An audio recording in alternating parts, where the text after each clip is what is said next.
네, 네. 정말 뭐 투자하는데 너무나 복잡하고 힘들고 혹은 뭐 개인적으로 굉장히 바쁘신 분들도 있습니다. 일일이 다 종목 보기 힘들고 이럴 때는 네. 미래에셋증권 랩 어카운트 네. 이렇게 한번 또 전문가의 손길을 한번 만져보시는 건 어떨까? 그래서 저도 이제 일부 어카운트 랩을 또 한번 씌우지 않았습니까? 했어요? 한 것도 있잖아요. 네, 일부 하고 있는데 또 랩 시장을 또 혼돈스럽게 만들었구만. 그래도 할 때 좀 얘기 좀 하고 해. 제 한 거 다른 거랑 비교해 보면 랩 성적이 제일 좋습니다. 제일 나? 확실히 그쪽이 제일 낫습니다. 그래도 나도 신년에는 예. 좀 이제 괜찮은 퍼포먼스가 예상되는 펀드 매니저들을 좀 잘 활용을 하시는 활용이란 것도 표현을 좀 그렇고 참 친하게 지내려고. 네. 알겠습니다. 자, 우리에게는 정말 뉴스랩 같은 분이죠. 우리 권순우 취재팀장님 저희 대신해서 뉴스들을 네. 여러 개 중에 잘 골라와 주시는 분입니다. 어서 오십시오. 어서 오세요. 네, 안녕하세요. 3프로TV 권순우 팀장입니다. 네, 반갑습니다. 오늘 아침에 눈 와가지고 네. 그 오기에 또 지각하는 줄 알았어요. 그런 분들이 아마 많으시 좀 일찍 나오셨잖아요, 그죠? 네, 일찍 나왔는데도 좀 늦게 도착해서 원고 준비하는데 조금 빠듯했습니다. 그러나 내용 완벽합니다. 아, 예, 염화칼슘 검색하고 있는지 어떻게 하셨어요? 딱 표정 보면 알지. 안 할 사람이 아니지.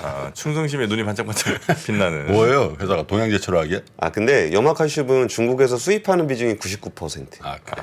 예, 오히려 공급망적인 측면에서 지켜봐야 될 문제가 아닌가 싶어요. 거기 관련해서 테마주들이 좀 나오긴 나오는데 전체 수입 비중이 99%인 상황에서 이제 그 테마는 진짜 말 그대로 테마지 실질적인 수익으로 연결되진 않을 오늘 것 아침 같아요. 9시에 한번 봅시다. 그 관련주들이 오르나.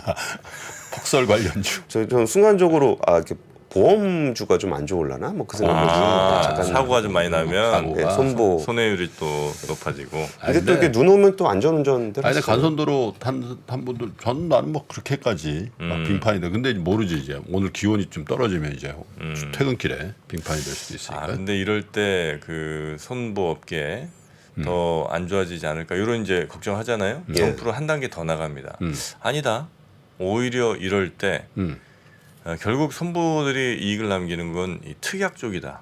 그렇다면 특약에 대한 계약이 더 늘어나지 않겠는가. 이렇게 또 역으로 한번 또 생각을 해봅니다. 그래서 삼성화재 마이 슈퍼스타야? 아, 그거죠. 애들 근데 뭐 저는 전 추워서 히트맨 뭐 이런 거 얘기하실 줄 알았어요. 거야. 히트맨 스포츠크림. 고마 이거. 자 뉴스 합시다. 예상하겠습니다. 네. 그 일본 금리 먼저 좀 말씀을 네. 좀 드릴게요. 이거는 좀 그 전문가분들이 좀 상세하게 설명을 한번 해줘야 될 것 같아요. 네. 뭐 어제 좀 나왔으니까 어느 정도 얘기는 네. 좀 나왔는데 이게 왜 그러냐면 여기는 정책 발표하는 게 좀 이상해요. 그러니까 그 니케이 신문 같은 경우도 이게 사실상의 금리 인상.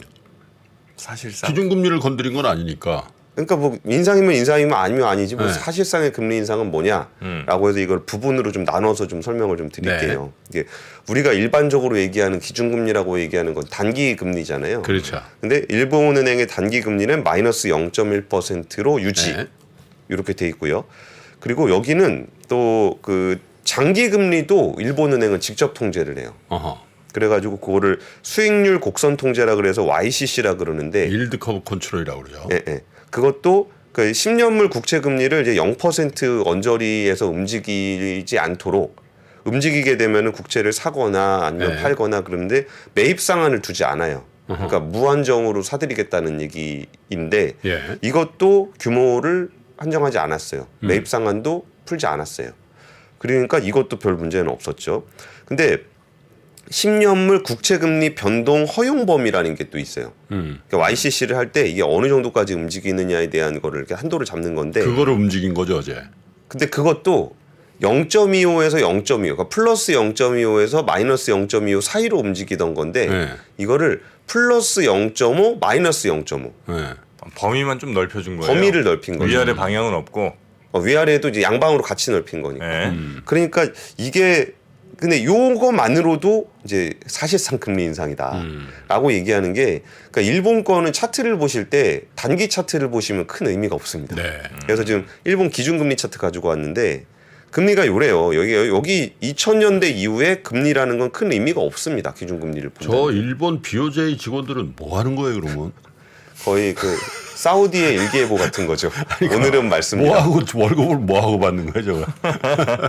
오늘은 말습니다. 그 얘기만 계속하고 내일도 맑을 예정입니다. 10년 동안 하는 일이 없어. 남극에서 오늘 날씨는 뭐 추우니까 뭐 방 안에 신경 쓰시기 바랍니다. 뭐 이런 느낌인데. 근데 이제 구로다 총리 같은 형제 같은 경우도 말이 참 되게 그래요. 그러니까 사실상 금리 인상이라고 얘기를 했는데 여기서 10년물 금리 목표 범위를 확대한 것은 금리 인상도 아니고 예. 완화 정책의 출구 조치도 아니며 YCC 폐지는 고려하고 있지 않다. 이렇게 일본은행 총재가 얘기를 했어요. 근데 이거를 그 10년물 금리 상한을 뭐 범위를 넓히면은 시장이 그거를 사실상 금리 인상으로 받아들일 거다라는 거를 알고 있죠. 알고 있어요. 그러면서도 이렇게 얘기하는 부분들이 참 일본스럽다라는 생각이 좀 들었고 이게 일본이 금리 인상을 못할 거라고 예상하는 그러니까 아무도 이제 금리 인상 못할 거라고 예상을 하면서 네. 요 정도 액션 가지고도 이제 화들짝까지는 아니고 뭐 언제 한번 액션 나오지 않겠느냐 했던 거를 제가 이 표를 이제 종종 보여드리는 표인데 일본의 세입세 주표예요. 네. 그 재정 수지죠, 재정. 네. 그러니까 세출 총액이 107조 엔인데 그 중에 국채 비용이 24조 엔이에요. 예. 그러니까 자기들 세금 쓰는 거에 한 25% 정도를 그 이자 갚는 데 써요. 예. 그리고 세금을 조달하는 데서 보면은 107조 재정을 조달하는 데서 보면은 107조 엔 중에 37조 엔을 빚으로 받아와요. 세금으로 받아오는 게 아니고. 그러다 보니까 여기서 금리가 올라간다. 그러면 재정에서 나가야 되는 부담이 굉장히 큰 국가예요. 근데 이게 좀 노령화가 좀 심해지다 보니까 국민들이 세금을 낼 여력은 점점 줄어들고 그렇겠죠. 있거든요. 그러다 보니까 금리가 인상되면은 일본은 재정에 미치는 영향을 굉장히 크게 받는 나라예요. 그래서 뭐 나라가 불안하다 이런 얘기를 드리는 게 아니고 뭐 해외 자산이 워낙 많으니까. 근데 어쨌든 금리 인상에 대해서 국가 재정이 직접적으로 타격을 받는 나라이기 때문에 이 부분에서 금리 인상을 쉽게 하지 못할 거다라고 이제 생각들을 하는 거예요. 네. 그러다 보니까 이렇게 조금 뉘앙스 정도가 있는 금리 인상에도 이렇게 예민하게 반응하고 있는데 그러다 보니까 지금 근데 그럼에도 불구하고 이제 일본 은행에서 뭔가 좀 액션을 해야 될 거라고 생각을 했던 건 소비자 물가 상승률입니다. 지금 소비자 물가 보면은 이게 전 세계적으로는 좀 귀여운 수준입니다. 3% 한 중반대. 일본으로서는 저거 완전 역대급이죠. 그러니까 이게 지금 원래 제가 뭐 한 몇십 년 차트를 보여드리려고 일본 그러다가 물가 원래 마이너스 나오고 그러잖아요. 그러니까 요게 지금 5년 차트입니다. 예. 5년 차트로 보니까 이렇게 되게 높게 나오는 거예요. 근데 이게 여기 상당히 4%거든요. 계속 마이너스. 요게 1%거든요. 그러니까 5년에서 뭐 1% 넘어간 애가 거의 없어요. 근데 근데 3점 몇 % 인플레이션인데 기준금리는 마이너스야. 그렇죠.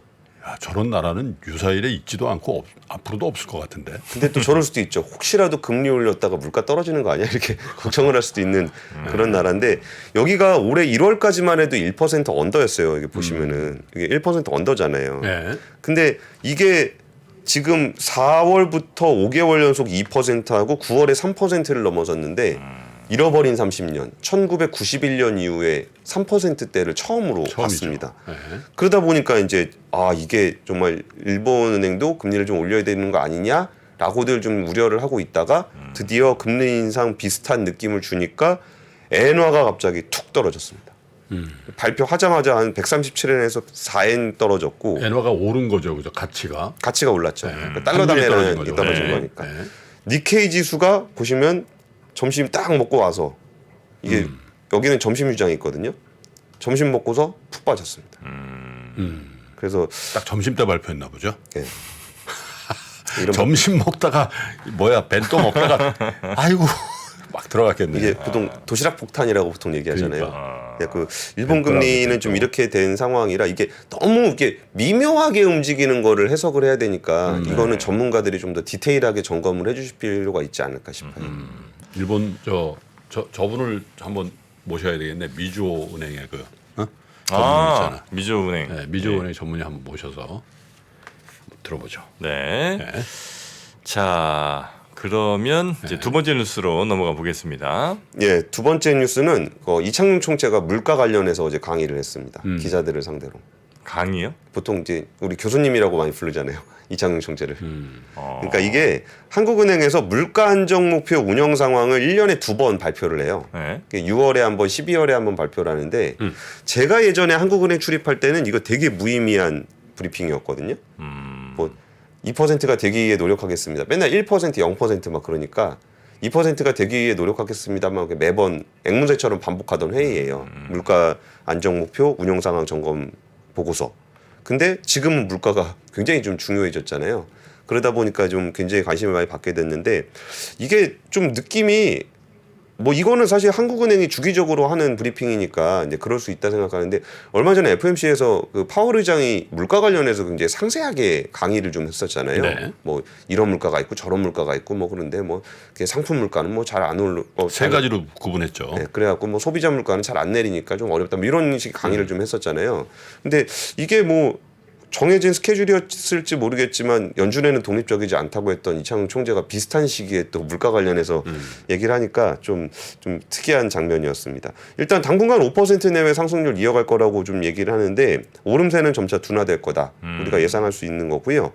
여기서 이게 참 가치 판단을 하기가 좀 어려운 부분이 있습니다. 네.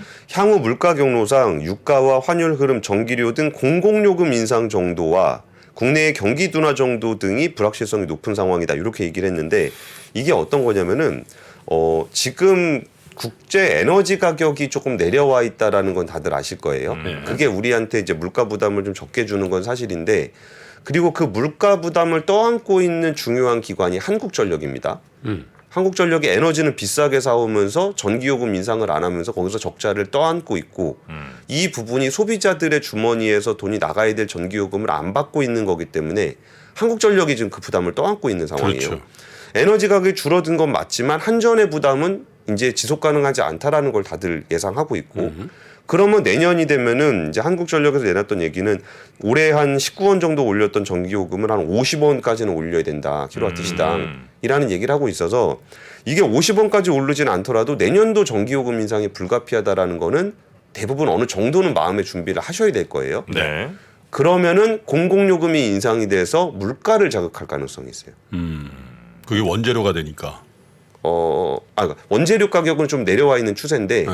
그 올라가 있을 때 부담을 한전이 떠안고 있던 거를 아니, 우리 가정용도 있지만 산업용 전기. 산업용들도 올려야 될 테니까. 양방으로 다 먹힙니다. 그렇죠. 가정용에도 이제 가정의 직접적인 물가 이제 그러니까 체감 물가를 올리는 효과가 있고 산업용 전기요금을 올려서 원가를 올리는 측면도 그러니까요. 있기 때문에 네. 이 부분이 우리에게는 내년에 이제 공공요금 인상이 물가에 좀 떨어지는 속도를 좀 둔화시킬 거다.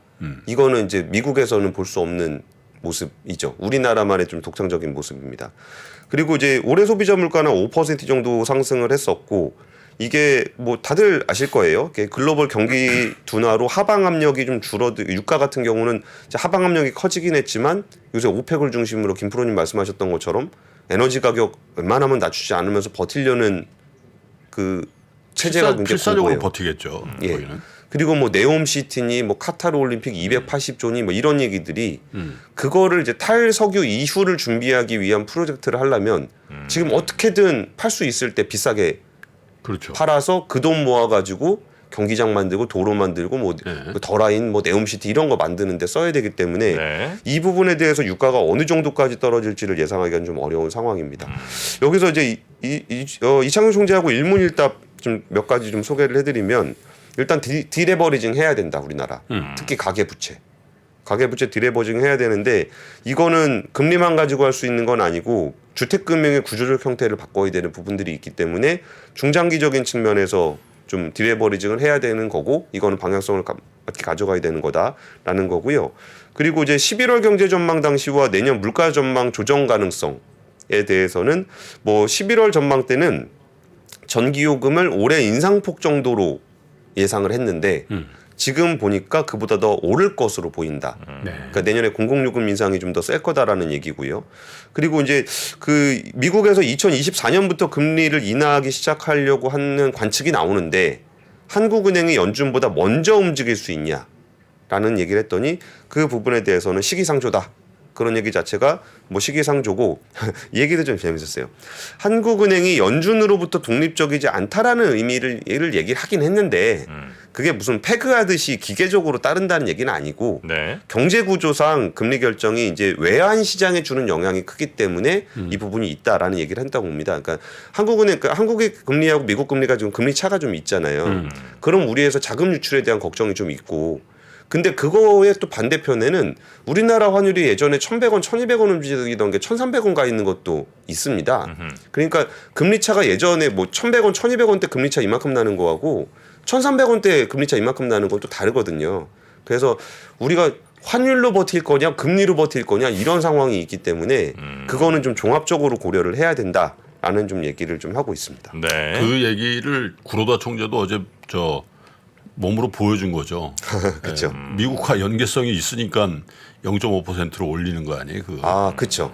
예. 뭐 전 세계 중앙은행이 다 미국의 연준에 연동이 돼 있다고 봐야죠. 현실적으로 그죠? 예. 그리고 요 표만 그냥 짧게 보여드리고 가고 네. 싶어요. 여기서 제가 보여드리고 싶은 거는 요 서비스 물가가 차지하는 비중이거든요. 파란색이에요. 예, 파란색. 품목별로 소비자 물가 상승률의 기여도에서 요 파란 부분들이 있잖아요. 네. 그러면 나머지 부분에서 조금 이렇게 좀 작아지다고 하더라도 요 파란 부분의 비중이 줄기가 좀 생각보다 쉽지 않을 거고 그 전에 이제 오건영 부장님 얘기하셨던 얘기는 다른 부분들이 줄어들더라도 요 부분의 비중이 오히려 커질 수 있다라는 얘기잖아요. 다른 부분들은 좀 스무스하게 내려올 수 있지만 여기는 스테키하게 내려올 거기 때문에 여기 파란색 비중이 좀 커질 수 있다. 이 뒤에랑 비교하면 파란색 비중이 많이 커져 있다는 것도 좀 확인할 수 있고요. 네, 그래서 이 부분이 우리나라 물가 상승률이 둔화되는 거에 조금 부담이 될 것 같습니다. 그래요. 네. 자, 그러면 뉴스 3 플러스 세 번째 뉴스까지 가보겠습니다. 아 정말 그 3%는 선견 지명이 있으신 것 같아요. 아, 어떤 면에서 그렇죠. 그러니까 노근창 센터장님이 오시잖아요. 오늘 오시죠. 예, 그랬더니 그거 어떻게 딱 골드만삭스가 듣고 우리가 먼저 발표해야 된다. 아, 골드만. 예, 그래갖고 삼성전자 관련한 리포트를 먼저 냈습니다. 3%에서 얘기하기 전에 자기가 먼저 선수를 치기 위해서. 골드만 눈치 빠릅니다. 아 정말 글로벌한 정보 네트워크를 갖고 있다라는 게 네. 느껴졌는데 그 골드만이 이제 삼성전자 4분기 영업이익을 5조 원대로 전망을 했어요. 5조 원대면은 어느 정도냐면은 기존에 7조 8천억이었거든요. 네. 그러니까 기존 컨센서스가 7조 8천억이었는데 컨센서스가 7조 8천억. 그러니까 자기들 전망치 네. 그거를 25% 하향 조정했고 이거를 작년하고 비교를 해보면 58%가 줄어든 겁니다. 무시무시하죠. 아, 반토막 더 예. 났네요. 예. 그래서 제가 오면서 그 좀 한국 증권사들의 컨센서스를 보니까 네. 아까 골드만이 아까 5조 8천억이라 그랬잖아요. 한국 컨센서스는 8조 원입니다. 한국이 예. 차이가 이렇게 많이 나요? 근데 아까 골드만도 7조 8천억이었잖아요. 아, 근데 지금 우리가 남은 영업이익이 뭐 한 열흘도 남지 않았기 때문에 볼드가 제일 먼저 내린 거예요. 그렇다고 보는 게 맞을 것 이렇게 같아요. 확 내린 거는. 예. 근데 실적 발표라는 게 원래 결산 때 딱 하는 건 아니니까 이제 1월 좀 지나서 할 건데 우리나라 컨센서스도 내려올 가능성이 좀 있지 않을까라는 거고 반도체 부분의 영업이익이 기존에 2조 6천억에서 1조 5천억으로 42%를 줄였거든요. 근데 이게 아까 전에 보셨을 때 다 연결돼 있는 거예요. 소비자 물가 상승률 부분에서 상품 수지들 많이 내려오는 거 보셨잖아요. 안 팔린다는 얘기죠. 네. 그 소비자들도 적극적으로 사지 않기 때문에 상품 물가가 떨어진다는 건데 사람들이 열심히 사지 않는 물건이 뭐냐? 그 스마트폰, 노트북, PC, TV 다 반도체 들어가는 거거든요. 근데 이 부분을 사실 우리가 메모리가 다운 사이클로 있다는 건 다들 알고 있는 거고 우리는 어디가 바닥인가에 대한 기대를 하는 건데 몇 번 제가 삼성전자 주가 오를 때 말씀을 드린 적이 있었잖아요. 근데 아직 그 바닥이다라는 시그널은 나타나진 않았다. 바닥에 대한 기대감이 좀 있는 것 같긴 한데 바닥에 대한 시그널이 나타나진 않은 것 같다. 근데 좀 워낙 빨리 움직이니까 좀 면밀하게 모니터링할 필요가 있다. 언제가 바닥인지 그 얘기는 오늘 노근탕 센터장님이 해주시지 그러니까 않을까 삼성전자가 좀 반등을 규모 있게 했잖아요, 그죠? 예. 근데 그것도 다 100% 거의 100% 외국인 매수세에 의해서 반등을 했단 말이에요. 예. 예, 국내 기관 개인은 팔고 뭐 이런 상황이었는데, 야 그게 업황의 개선이냐 아니면 정말 이 환율에 대한 배팅이었냐? 왜냐하면 예, 맞아요. 환율이 급전직하로 떨어지는 것을 외국인들이 환투기를 할 수 그 자금은 또 다른 거니까. 그렇죠. 그래서 그러면 한국 주식을 캐리하면서 이게 오르고 환율도 먹고 그 플레이였다라는 게 저런 실적에 대한 대폭 하향 조정을 보면서 이제 뒤늦게 이제 보이는 거죠. 그러니까 그때 삼성전자 6만 원 넘어갔을 때 다들 그럼 반등 좀 하는 거 아니냐 이제 메모리 반도체 바닥 아니냐 그 얘기할 때 저는 그때 뭐 지표상으로나 뭐 업황 분위기라도 그걸 못 봤거든요. 근데 오르니까 아직 바닥 아닌 것 같은데요라고 얘기 드리기도 좀 그랬고 근데 그때 그러면 이제 한국 사는 김에 한국 사면 삼성전자 제일 많이 살 수밖에 없잖아요. 그러면은 이제 한국 사는 김에 좀 되지 않았을까 싶었는데 삼성전자만 산 거잖아요. 근데 어쨌든 아직 그 메모리 반도체 컨센은 좀 더 내려올 가능성이 있다 정도까지 말씀드리겠습니다. 그래. 네. 자, 그러면 뉴스3 플러스 이 정도에서 세 개 살펴봤고요. 네. 안녕하세요. 저 김프로 김동환입니다. 올해도 많은 분들이 우리 청년들의 자립을 지원하기 위해서 3프로 다이어리를 구매해 주셨습니다. 그 따뜻한 마음에 저희가 보답하기 위해서 작은 성의를 준비했습니다. 다이어리를 구매해 주신 분들 중에 추첨을 통해서 김프로가 정말 소중하게 생각하는 그룹 NCT의 사인이 다 들어가 있는 앨범도 드리고요. 그리고 2프로와의 식사권, 정프로의 선글라스, 그리고 김효진 위원의 추천 도서 3권 등 다양한 선물을 추첨을 통해서 드릴 예정입니다. 여러 권 구매해 주시는 분들을 위해서 2024년도 다이어리에 여러분들의 이름을 조그맣게나마 새겨서 그 감사함을 기억하겠습니다. 이웃과 따뜻한 마음을 나누는 연말연시가 되길 기원하고요. 새해에도 큰 부자 되시기를 기원하겠습니다. 늘 감사드립니다.